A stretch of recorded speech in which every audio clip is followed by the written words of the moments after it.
আসসালামাইকুম বন্ধুরা, দেখো তোমাদের জন্য আজকে কি নিয়ে আসছি। দেখছো নি কি এখানে হচ্ছে মুরগির পা, আর এখানে হচ্ছে মুরগির কলিজা, দেখছো নি লাল লাল, আর এগুলো হচ্ছে গুদ্দা।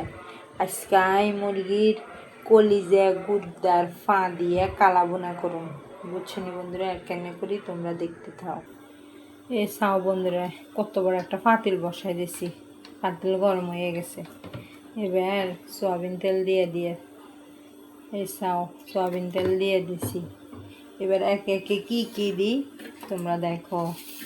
এই দেখো, প্রথমে পেঁয়াজ কুচা দিতে আসি, দেখছো নি পেঁয়াজ কুচা দিচ্ছি। এই আগে, পরে আবার কি দিবে দেখছো নি। এসে গরম মশলা, এলাচি, দারচিনি, তেজপাতা, দেখছো নি বন্ধুরা, শুকনো মরিচ, আবার গোলমরিচও আছে, ও লবঙ্গ, সব একসাথে দিয়ে দিচ্ছি, বন্ধুরা। প্রথমে তো পেঁয়াজ কুচিয়ে দিচ্ছি না, পেঁয়াজ কুচিয়ে এগুলা মশলার লগে একটু লাল লাল হয়ে যাবো না, নরম হয়ে যাবো না, পরে কাঁচামরিচ আর টমেটো কুচি দিয়ে দেবো। একটু ভাজা হলে পরে টমেটো কুচি আর কাঁচামরিচ কুচি দিয়ে দেবো। অনেকখানি নরম হয়ে গেছে, দেখছো নি। এবার কাঁচামরিচ কুচা দিয়ে দেখছো নি, এইগুলো কাঁচামরিচ কুচা অনেকগুলো দিয়ে দিচ্ছি। এই এগুলো হচ্ছে টমেটো কুচা অনেকগুলো দিয়ে দিচ্ছি। এবার পেঁয়াজ এগুলোর লাগে ভালো করে বাড়বেন। এগুলো যত নরম হইব, গাঢ় হইব, ঝোল গাঢ় হইব, এত বুনা খাইতে মজা হইব। এটা এবার একটু বাজো বন্ধুরা। পেঁয়াজ আর টমেটো এগুলোর লাগে 1 চামচ লবণ লবণ 1 চামচ দিয়ে দিচ্ছি, তাহলে এগুলো তাড়াতাড়ি করে সিদ্ধ হয়ে যাবে, নরম হয়ে যাবে। এগুলো যখন নরম হবো না, তখন গুঁড়ো মশলাগুলো দিয়ে দেবো, এগুলো সিদ্ধ হয় না বন্ধুরা। কাঁচামরিচ, পেঁয়াজ, টমেটো এগুলো একদম নরম হয়ে গেছে। এবার গুঁড়া মশলা দেবো।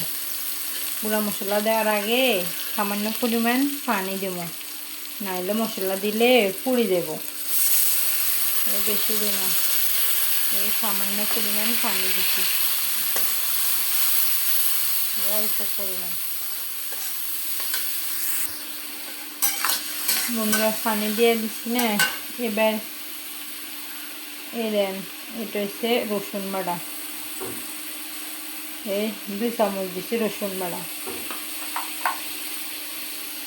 হচ্ছে আদা বাটা 1 চামচ, ছোটো চামচ করে 1 চামচ। এই দেখছেন নি, এটা হচ্ছে জিরার গুঁড়া, ধনিয়ার গুঁড়া, এটা হচ্ছে গরম মশলার গুঁড়া।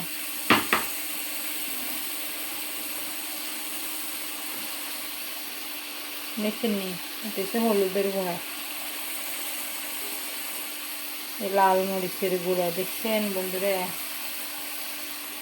লাল মরিচের গুঁড়া দিচ্ছি, হালকা টেস্টি ফল স্বাদের লাই বন্ধুরা। এবার এগুলোরে ভালো করে কষামো, এই তেলগুলোর মধ্যে ভালো করে কষামো মশলাগুলোরে, যেন এগুলো ভালো করে একদম কষি দেবো না, তেল বাই দেবো, পরে আবার জল দেবো। বন্ধুরা মশলা কষা হয়ে গেছে, এই মশলার কোনো পানি নেই, তেল ছাড়িয়ে দিছে, একদম বাড়া করি মশলাগুলো কষাইছি, ওই কোনো পানি নেই, একদম তেল ছাড়িয়ে দিছি।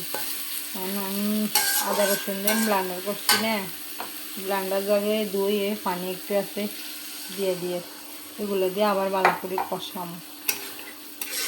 কষাই, পরে মুরগির কলিজা গুঁড়া আর পায়েগুলো দিয়ে দিন। বন্ধুরা মশলা কষা হয়ে গেছে, এই একদম তেল ছাড়িয়ে দিছে, আমি এগুলো দিয়ে দেবো, এগুলো সবগুলো দিয়ে দেবো। একদম সবগুলো দিয়ে দিচ্ছি। এটা ফুলে এটা দিয়ে দিচ্ছি। এবার এগুলোতে ভালো করে কষাই পরে আবার ঝোল দেবো। এই ঝোলগুলোতে ভালো করে কষানো। বন্ধুরা মশলাগুলোর ভিতরে ভালো করে এগুলোরে কষাইতেছি, যে এত কষাবেন মশলা এত এগুলোর ভিতরে ঢুকবো, টেস্ট ভালো আসবে। মশলা কষানি কম হলে যে কোনো তরকারি পাকালে টেস্ট কম আসে। এখন এগুলো শুকানোর জন্য তো ভালো করে কষানো, যখন জল শুকে যাব পরে পানি দেবো। জল এগুলো শুকাই এগুলোর ভিতরে ভালো করে ঢুকবো। বন্ধুরা এগুলো একদম ভালোভাবে কষানো হয়ে গেছে, মানে কোনো জলদি নেই, একদম তেল ছাড়িয়ে দিচ্ছি। কষানোতে এরকম কালার আসছে। এবার রান্না করলে তাইলে তো অনেক টেস্ট হবে বন্ধুরা, এই কালারটা অনেক সুন্দর আসছে। এবার জল দিয়ে দেবো, এই জলে এগুলো সিদ্ধ হয়ে যাব। অনেকখানি জল দিয়ে দিছি। এবার এগুলো জলে আস্তে আস্তে সিদ্ধ হয়ে যাবে। সিদ্ধ হয়ে যখন একদম জল শুকে যাব না, পরে কালা বোনা করে ফেলুন বন্ধুরা। বন্ধুরা মুরগির কলিজা গুদ্দা এগুলো অনেকখানি বোনা বোনা হয়ে গেছে, একদম জল কমে গেছে। দেখছেন অনেকখানি কালো হয়ে গেছে। এরকম করে জল কমতে কমতে আসতে একদম বোনা বোনা হয়ে যাব। বন্ধুরা ভিডিওটা যদি ভালো লাগে লাইক করে দিবেন, কমেন্ট করবেন, শেয়ার করে দিবেন।